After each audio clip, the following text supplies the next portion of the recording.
Good morning বন্ধুরা, আমি মহুয়া চলে এসেছি তোমাদের সামনে আবার একটা নতুন ভিডিও নিয়ে। আজ রোববার, শীত তো একদম শেষ হয়ে গেছে, গরম পড়ে গেল। তাই আমরা সকাল সকাল বেরিয়ে পড়েছি ডে আউটিংয়ে। এতক্ষণে থাম্বনেল দেখে তোমরা বুঝতেই পেরে গেছো, হ্যাঁ আমরা চলেছি দেউলটি। দেউলটির শান্তাবেড়া গ্রামে, যেখানে অমর কথাশিল্পী শরৎচন্দ্র চট্টোপাধ্যায়ের বসত বাটি শরৎকুটি দেখতে। এই কথা বলতে বলতে আমরা উলুবেড়িয়া ক্রস করে গেলাম। এবার বলি কিভাবে আসবেন এখানে। কলকাতা থেকে এই বসত বাড়িটির দূরত্ব 60 কিলোমিটার। যদি হাওড়া থেকে ট্রেনে আসেন, মেচেদা মেদিনীপুর গ্রামেই যে কোনো ট্রেনে উঠে পড়বেন। নামতে হবে দেউলটি স্টেশনে। স্টেশন থেকে আপনি অটো বা টোটো পেয়ে যাবেন, সে পৌঁছে দেবে আপনাকে এই বসত বাড়িতে। আর যদি গাড়ি করে আসেন তাহলে NH-16 মানে চেন্নাই কলকাতা হাইওয়ে ধরে চলে আসুন দেউলটি মোড়ে, যেমনটি ঠিক আমরা চলেছি।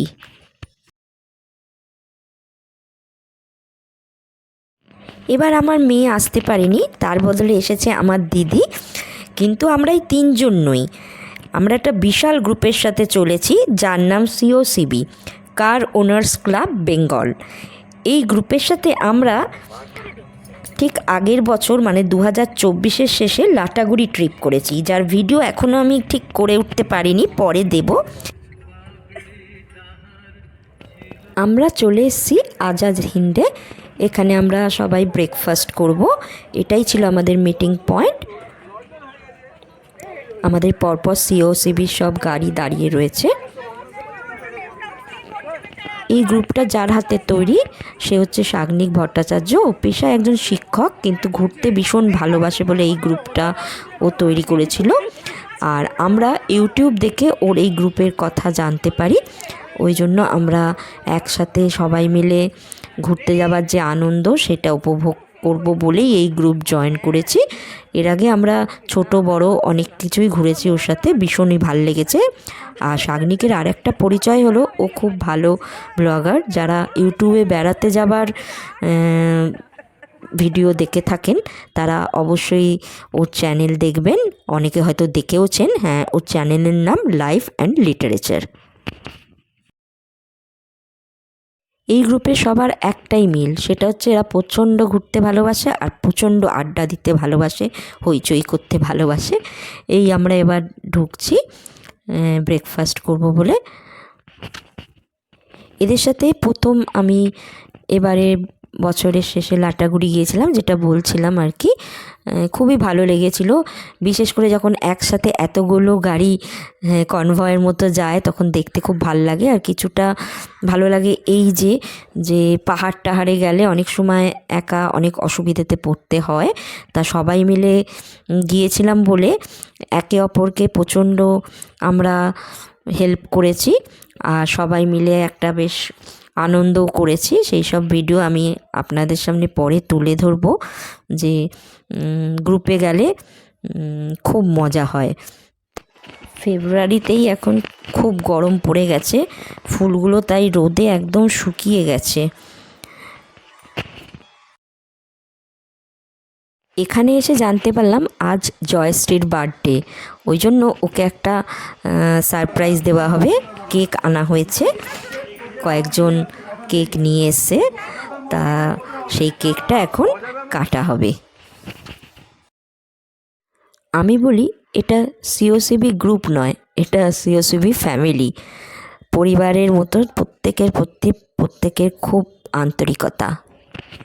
It's your special day, hooray. Time to laugh and play all day. Cake and candles shine so bright. Wish away with all your might. Happy birthday to you. Celebrate like we do. Friends and laughter all around. Joy and love we found. Balloons and streamers everywhere. Gifts and treats we love to share. Smiles and hugs on this great day. Happiness in every way. Happy birthday to you. Celebrate like we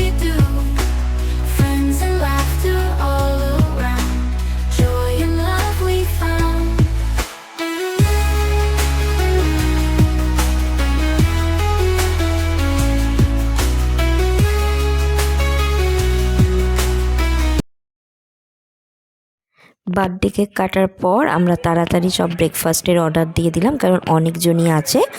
বললাম তাড়াতাড়ি যা পাওয়া যাবে আমাদের দিয়ে দিতে। মোটামুটি আলুর পরোটা আর মশলা ধোসা এটাই সবাই অর্ডার দিল, আর কেউ কেউ চা আর কফি।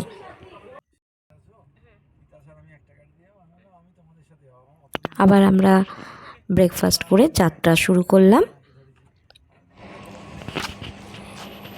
শরৎচন্দ্র জন্মগ্রহণ করেছেন হুগলির দেবানন্দপুর গ্রামে। তারপর তিনি পড়াশুনো করার জন্য গিয়েছিলেন মামাবাড়ি বিহারের ভাগলপুরে, আর ভাগলপুর থেকে তিনি চাকরি করতে যান বার্মায়। সেখানে তিনি বিবাহ করেন এবং তার প্রথম স্ত্রী ছিলেন শান্তি দেবী এবং তাদের একটি পুত্র সন্তানও ছিল। কিন্তু স্ত্রী শান্তি দেবী ও সেই পুত্র সন্তান দুজনেই প্লেগে মারা যায়। তারপরে তিনি বার্মা থেকে ফিরে আসেন এবং বার্মা থেকে ফিরে এসে তিনি ভাড়া থাকেন হাওড়ার শিবপুরে অলকা সিনেমার পিছনে। এই শরৎকুটি নির্মাণের পেছনে একটি কাহিনী রয়েছে। এখানে দেউলটির শান্তাবের গ্রামে যেখানে শরৎকুটি, ঠিক তার পাশের গ্রাম ছিল গোবিন্দপুর। ওখানে ওনার বড়দি অনিলা দেবীর শ্বশুরবাড়ি ছিল, তাই প্রায় ওনাকে আসা যাওয়া করতে হতো বড়দির কাছে। তখন তিনি রূপনারায়ণ নদী দেখে জায়গাটা তার খুব পছন্দ হয়ে যায়।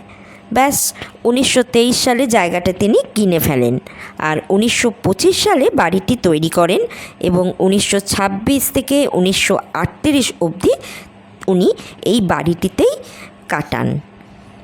এই বাড়িটি তৈরি করতে খরচা পড়েছিল সেই সময় 17,000 টাকা এবং বাড়িটি নির্মাণ করেছিলেন গোপাল দাস নামে এক স্থানীয় মিস্ত্রি।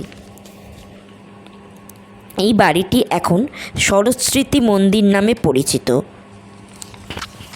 জীবনের শেষ 12টি বছর তিনি এখানেই কাটিয়েছিলেন।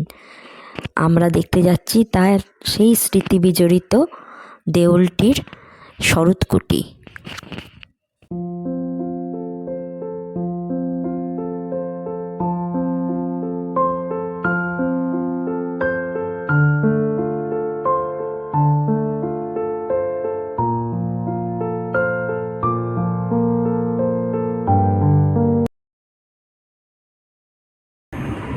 এই তো দেউলটি বাঁদিকে,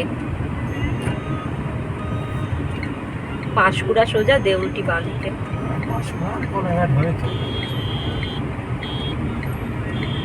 আসতেই চলো, ওই তো নিচ দিয়ে ওই কাটিংটা দিয়ে বেঁকে যায় মনে হচ্ছে। এই বাইকটা যাচ্ছে, দেখতে পেয়ে গেছি। ব্রিজটা সোজা উঠে গেল, এটা কোলাঘাটের দিকে চলে যাবে। এই নিচ দিয়ে নেমে ফুল বেরিয়ে যাচ্ছে, দেখতে পেয়ে গেছে।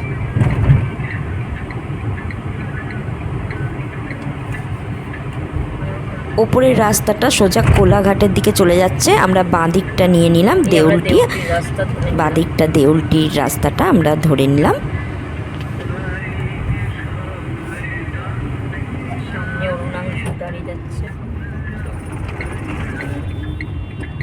এসছি দেউলটি মোড়, সেখান থেকে আন্ডারপাস দিয়ে রাইট টার্ন নিয়ে শরৎ রোড ধরে ফেলতে হবে। এই আমরা রাইট টার্ন নিয়ে চলে এলাম, শরৎ রোড ধরে ফেললাম।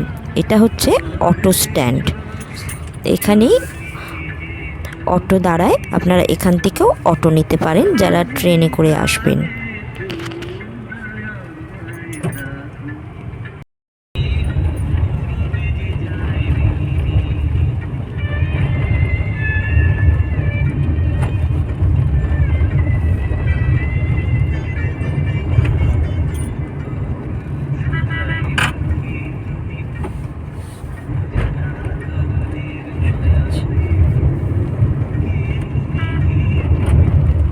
এবার এই সরু রাস্তা যেখান দিয়ে এঁকে বেঁকে যাচ্ছে, এইভাবেই চলে যেতে হবে।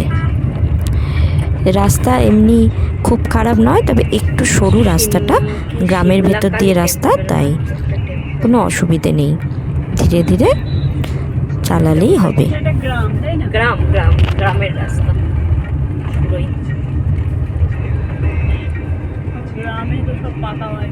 এখন আর ওরম গ্রাম নেই যেসব খড়ের চাল ফাল দেখতে হবে, ওসব ব্যাপারটা। শান্তিনিকেতনেই এখন খুব রেয়ার ওই ঠিক আছে তো এসে দেখছি এখানে গাড়ি রাখবো কোথায়? দেখা যাক পুকুরের পাশ দিয়ে।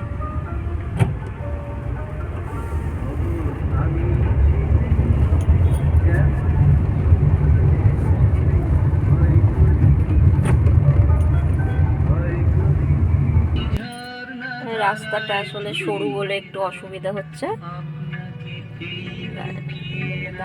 কাছাকাছি চলে এসেছি প্রায়।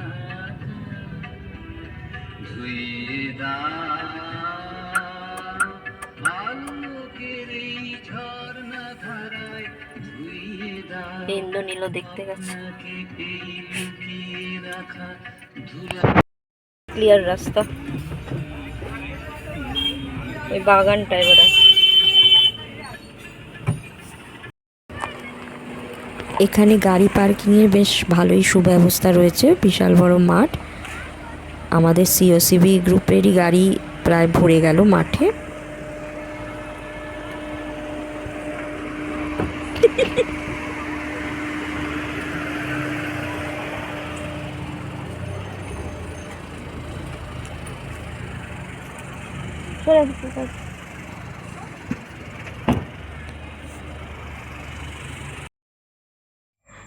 গাড়ি পার্ক করে আমরা এবার বসত বাড়ির দিকে এগাচ্ছি।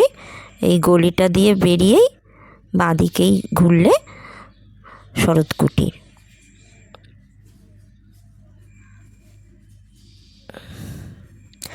আজকে আসলে সানডে, ভালোই ভিড় দেখে বোঝা যাচ্ছে। আবার অনেকে বলছে যে তাড়াতাড়ি আসতে, কারণ 12টার মধ্যে আবার বন্ধ হয়ে যাবে। ওই জন্য আমরা একটু তাড়াহুড়ো করছি, নাহলে এতটা এসে যদি দেখতে না পাই তাহলে তো খুবই খারাপ লাগবে। আবার নেক্সট 2-2:30 সময় খুলবে, তাই জন্য আমরা চেষ্টা করছি। ওই যে দূর থেকে দেখা যাচ্ছে বার্মিজ প্যাটার্নের দেখতে বাড়িটি, টালির চাল। আর এই যে এখানে টোটোগুলো দাঁড়িয়ে আছে, এটা টোটো স্ট্যান্ড। বাড়ির সামনেই টোটোগুলো এসে দাঁড়িয়েছে।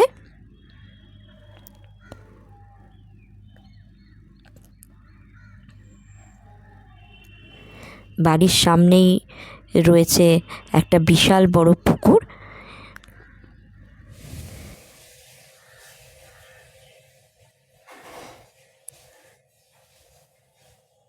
গেটের দুপাশে লেখা আছে ওনার বিখ্যাত কিছু উক্তি।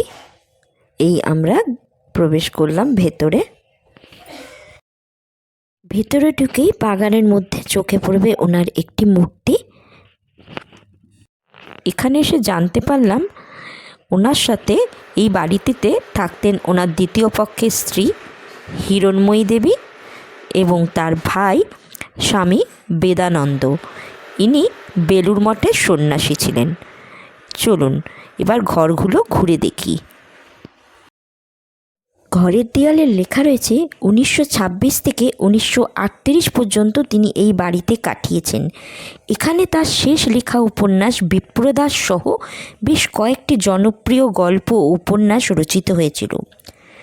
স্বাধীনতা সংগ্রামের সময় বিপ্লবীদের একটি গুরুত্বপূর্ণ আশ্রয় ছিল এই আবাস।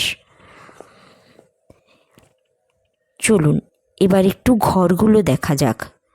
এখানে আলাপ হলো দুলালবাবুর সাথে। উনি এখানে 60 বছর ধরে এই বাড়ির রক্ষণাবেক্ষণ করছেন। তারই কাছ থেকে কিছু তথ্য আমরা জানতে পারলাম। যা জানতে পারলাম তাই আপনাদের জানাচ্ছি আমি। এবার এলাম আমরা ওনার বৈঠকখানার ঘরে। খুব সুন্দর করে সাজানো রয়েছে ওনার প্রত্যেকটি ব্যবহৃত জিনিস। ওনার কাশ্মীরি শাল, বইয়ের আলমারি, বিছানা টান টান করে পাতা এখানেই বসতো রাতে মিটিং। কে না আসতেন সেই মিটিংয়ে? নেতাজি সুভাষচন্দ্র বোস থেকে শুরু করে বাঘা যতীন, রাসবিহারী বসু, বিপিনচন্দ্র পাল সবাই আসতেন। রাতের অন্ধকারে লণ্ঠন জেলে মিটিং বসতো। আর ওই যে দূরে ঘড়িটি, ওটি 100 বছরেরও পুরনো ঘড়ি। আর ওনার হুকো, তার পাশে রয়েছে রেডিও। আর এই যে সাজানো রয়েছে ওনার ব্যবহৃত বই। আর এই যে দেখছেন ছবিগুলো, এর মধ্যে যে রঙিন ছবিটি, ওটা ওনার নাতি ও নাত বউয়ের ছবি। আর এটা বেলজিয়াম ক্লাসের আয়না। এই ঘরেই বিপ্লবীরা তাদের মিটিং করত। রাতে রূপনারায়ণ নদী পেরিয়ে তারা আসতো এবং মিটিং হয়ে গেলে আবার তারা বাড়ির পেছনের দরজা দিয়ে চলে যেত। এটা লিখতেন, এটা ওনার লেখার ঘর ছিল। সামনে চেয়ারটা লক্ষ্য রাখুন, চেয়ারটা বসতেন, টেবিলে খাতা রাখতেন। আর সোজা দিয়ে জানলাটা দেখতেন, জানলাটা খোলা থাকতো। রূপনারায়ণ নদী ক্ষেত্রে বইত। 2 নম্বর রাখি, লক্ষ্য রাখুন, ওনার দুটো আছে। এতক্ষণ যিনি আমাদের সাথে কথা বললেন উনি হলেন দুলাল মান্না। এই বাড়ির রক্ষণাবেক্ষণের কাজে উনি নিযুক্ত রয়েছেন 50 বছর ধরে। এই যে বড় ছবিটির সাথে নিচে যে ছোট ছবিটি, ওটি ওনার স্ত্রী হিরণময়ী দেবীর মৃত্যুশয্যার ছবি।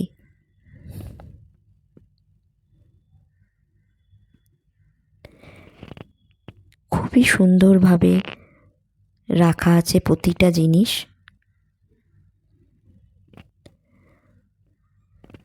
ভাবতেই অবাক লাগে যে এইখানে কত বড় বড় বিপ্লবীদের পায়ের ধুলো পড়েছে। উনি এখানে বসে কত ভালো ভালো গল্প উপন্যাস আমাদের উপহার দিয়েছেন। আর এই যে ছবিটি, এটি হলো ওনার ছোট ভাই প্রকাশ চন্দ্র চট্টোপাধ্যায়ের ছবি। আর ওই তাকে রাখা আছে ওনার ব্যবহৃত জুতো জোড়া, টাইপরাইটার, লাঠি। এই ঘরটিতে ছিল ওনার চেম্বার। উনি ওই ইজি চেয়ারে বসে গরিব দুঃখীদের বিনা পয়সায় হোমিওপ্যাথি চিকিৎসা করতেন। আর ওই যে চরকাটা দেখা যাচ্ছে, উনি ছিলেন জাতীয় কংগ্রেসের প্রেসিডেন্ট। আর তখন জাতীয় কংগ্রেসের সিম্বল ছিল চরকা। স্বাধীনতা সংগ্রামী চিত্তরঞ্জন দাস জেলে যাবার পূর্বে শরৎচন্দ্র চট্টোপাধ্যায়কে দিয়ে গিয়েছিলেন শ্বেতপাথরের এই রাধা গোবিন্দের মূর্তিটি। এটি আজও এখানে নিত্য পুজো হয়।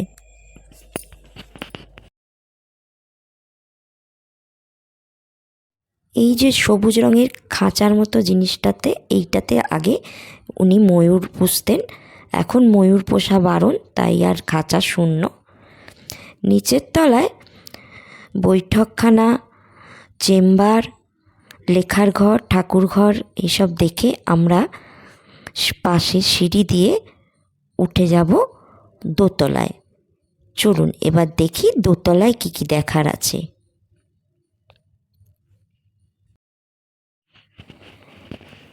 বাইরে প্রচণ্ড রোদের তাপ, কিন্তু বাড়ির ভেতরে সেটা অনুভব করা যাচ্ছে না। এই সিঁড়ি দিয়ে আমরা উপরে উঠলাম। দেখুন কি সুন্দর মেঝে, আর চারিদিকটা গাছপালা দিয়ে ঘেরা, লম্বা বারান্দা। এটা একটা ঘর, এটি ওনার দ্বিতীয় স্ত্রী হিরণময়ী দেবীর। সুন্দর করে এখনো সব সাজানো রয়েছে। বর্তমানে শরৎচন্দ্রের নাতি জয় চট্টোপাধ্যায় এই বাড়িটির মালিক, এবং উনি এই বাড়িটি রক্ষণাবেক্ষণের জন্য দুলালবাবুর মতো অনেক লোক নিযুক্ত করে রেখেছেন, যারা এই বাড়িটিকে এখনও এরকম সুন্দরভাবে মেনটেন করে চলেছেন।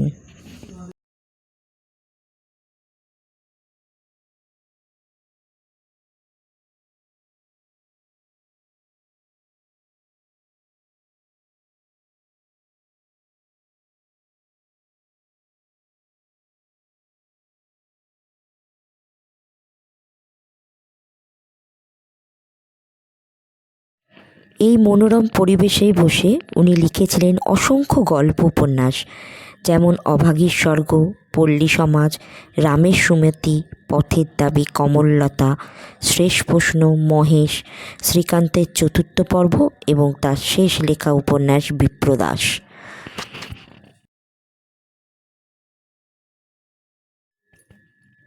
এই বাড়িতে এসে শরৎচন্দ্র চট্টোপাধ্যায় সম্বন্ধে অনেক অজানা তথ্য আমি জানতে পারলাম।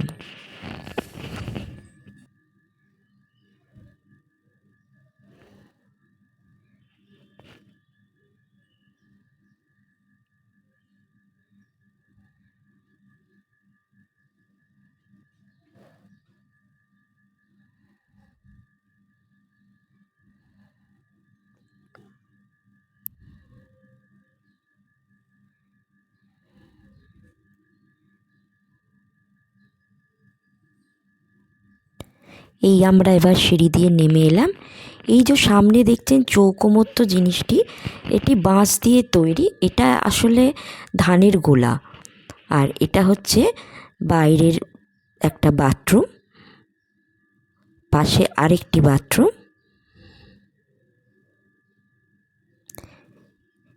বাথরুমগুলো সব বাড়ির বাইরে, আর এটিও একটি ঘর, কোনো সময় ব্যবহৃত হতো হয়তো।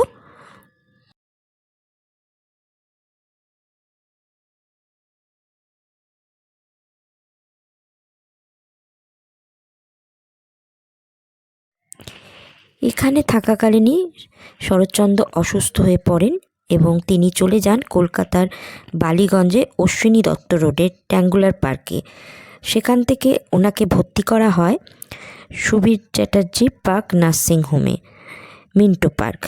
ওখানে উনি মারা গিয়েছিলেন লিভার ক্যান্সারে। ওনার মারা যাবার পর স্ত্রী হিরণময়ী দেবী 23 বছর এখানে কাটিয়েছেন এবং তার মৃত্যু এই বাড়িতেই হয়। আর এই বাড়ির পেছনেই রয়েছে শরৎচন্দ্র, হিরণময়ী দেবী ও ভাই স্বামী বেদানন্দের সমাধি। স্বামী বেদানন্দ ছিলেন শরৎচন্দ্র চট্টোপাধ্যায়ের মেজ ভাই এবং উনি বেলুড় মঠের সন্ন্যাসী ছিলেন। এই বাড়ির পেছনেই রয়েছে ওনাদের তিনজনের সমাধি, যেখানে ওনাদের চিতাভস্ম রাখা আছে এই সমাধিরই নিচে। উনি বাড়িতে অনেক গাছ লাগিয়েছিলেন, বেশিরভাগটাই পেয়ারা গাছ। রামের সুমতির উল্লেখিত পেয়ারা গাছটি ওখানে সংরক্ষিত রয়েছে। এবার এলাম এই পুকুরে, যেটা বাড়ির সামনে থেকে দেখা যায়। এইখানে শরৎবাবু দুটো রুই মাছ পুষেছিলেন, যাদের নাম ছিল কার্তিক আর গণেশ, আর নিজের হাতে পরিয়ে দিয়েছিলেন এদের নোড়ক। যখন উনি দুপুরে খেতে বসতেন, কার্তিককে ডাকলে কার্তিক আর গণেশকে ডাকলে গণেশ আসতো তার হাত থেকে খাবার খেতে। এবার আমি বলি আপনারা কখন আসবেন এখানে। সকাল 7টা থেকে দুপুর 12টা অবধি খোলা থাকে, আবার আপনি 2-2:30টার সময়ও আসতে পারেন, আর বিকেলবেলা 4টে থেকে সন্ধ্যা 6টা অবধি। আর এখানে প্রবেশের জন্য কোনো প্রবেশ মূল্য নেই। এবার আমরা পাশ দিয়ে হেঁটে চলেছি পেছনে রূপনারায়ণ নদীর দিকে, যেটি শরৎবাবুর বাড়ি থেকে দেখা যাচ্ছিল। আগে রূপনারায়ণ নদী খুবই কাছে ছিল, এখন আস্তে আস্তে ওটা পিছিয়ে গেছে। এই সামনেই মেলার মতো দোকান বসেছে, সব মহিলারা সব কেনাকাটি করতে ব্যস্ত।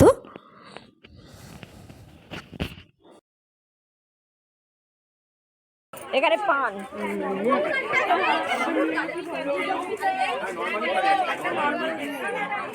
এখানে হচ্ছে ডাব, এটা পার্কিং এরিয়া। তো আমরা নদীটা দেখি।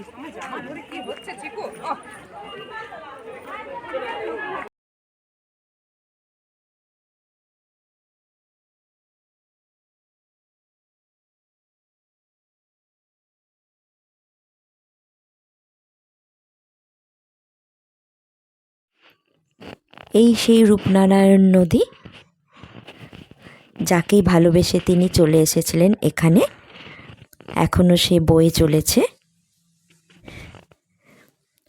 এটা একটা খুব ভালো পিকনিক স্পটও, অনেকে এখানে পিকনিক করতে আসে। আর চারিদিকে নানা রকম খাবার দাবারের জিনিস সব কিছুই এখানে পাওয়া যাচ্ছে চারপাশে। এই দেখো সিওসিবির সব বাজার করতে দাঁড়িয়ে গেছে এখানে। সবাই খুব গাছের এইসব জিনিস দেখে সব হয়ে গেছে আর কি উত্তেজিত। এই দেখাচ্ছি, এই যে টমেটো হয়েছে, সবুজ সবুজ ও বাবা ফুলকপি, ফুলকপিও আছে। হ্যাঁ হ্যাঁ, ফুলটা হয়নি, শুকিয়ে গেছে। ওই যে এখানে সব তুলতে গেছে। টমেটো হয়ে আছে, স্ক্রিনটা তো নোংরা হয়ে গেল।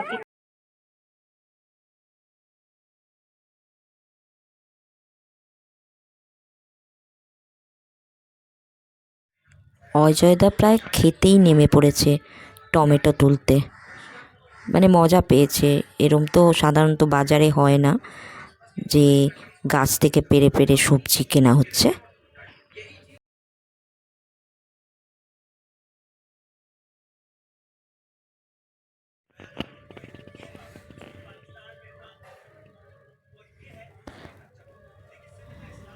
ঢেঁড়স হয়ে আছে গাছে, আর ওই দূরে সব কুমড়ো ফুল ফুটে আছে।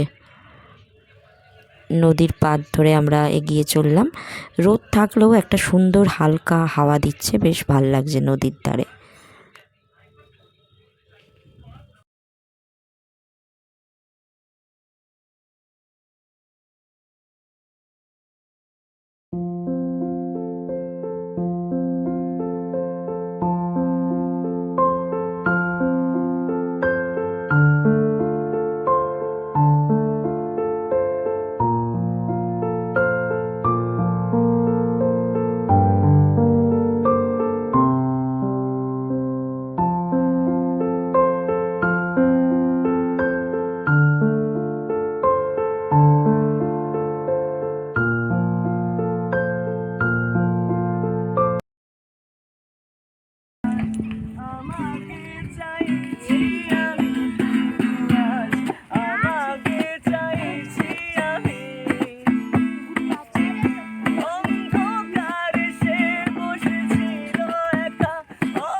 আর আমরা খিরাই গেলাম না, কারণ অনেকটাই বেলা হয়ে গেছে, তাই আমরা ব্যাক করছি। কারণ আবার আজকে ইন্ডিয়া পাকিস্তানের খেলা আছে, সবাই খুব উত্তেজিত, খেলা দেখবে বাড়িতে। কিছু আমাদের কয়েকজন গেল খিরাই দেখতে, আর আমরা ফিরছি আবার কলকাতায়। তা কেমন লাগলো আজকের ভিডিওটা অবশ্যই জানাবেন, কিছু ভুল হলে সেটাও জানাবেন, আর আমার পাশে থাকবেন। আবার একটা নতুন ভিডিও নিয়ে আমি চলে আসব। এখন তাহলে এখানেই রাখছি।